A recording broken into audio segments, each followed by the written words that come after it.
So in my 10th and final point that I would like to work with and encourage you to explore is the partnering aspect. We started in section 9 with the band and playing with the band, feeling how to connect the inside of our body out through our extremities.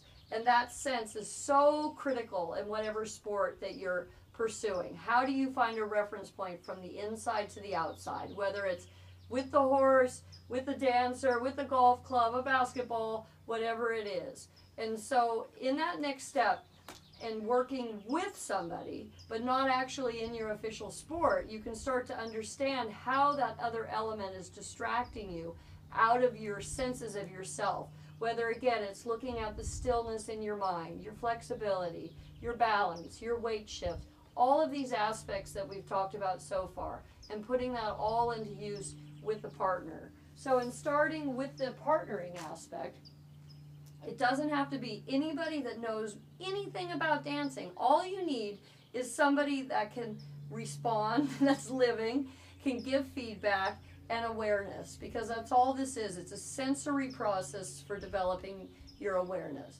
What I encourage is that we start out somewhat centered in our body. We don't have to take on that internal aspect, but again, a sense of alignment. If we're both working on it, if you have a partner that doesn't want to do the list of 10, but they're willing to help you, fantastic.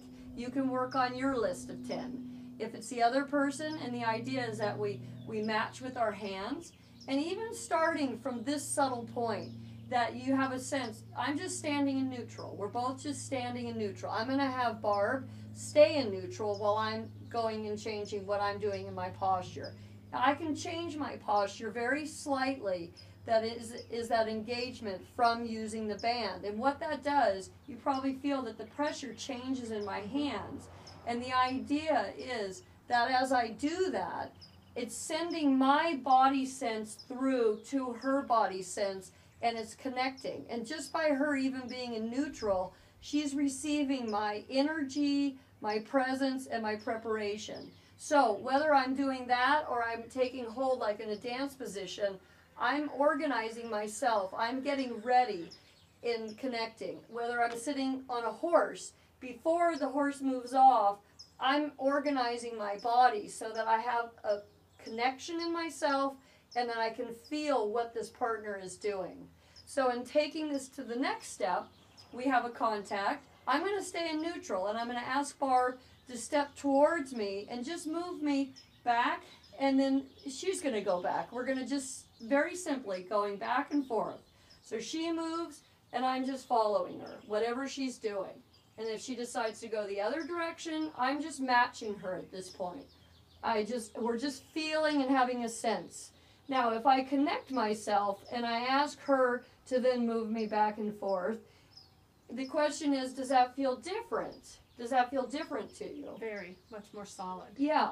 And she has much more of a sense, even though that I'm connected, it's probably more like I'm plugged in to the connection to you, that you can feel where my legs are going. You can feel what the timing is. You probably have a better sense that you can control my body.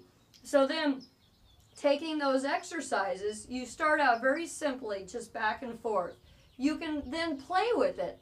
I can ask Barb to turn me left, right, change tempo, all of those things, and reading each other. We can take turns being either connected, neutral, disconnected. I'm going to do one example of being really disconnected, and I'm going to have her just, again, she's not going to tell me where she's going to move me. She's just going to move me somewhere in this space, and then we'll go back to me being connected and how different that is even for me as a follower, because again, in both dancing and in riding, you're both a leader and a follower. You set up the sequence to do something, but then you're receiving what that partner's doing and you're following. So your goal is to be both a good leader and a follower. So in this case, I'm going to have really disconnected. You can see I'm hollow in my back, aren't I?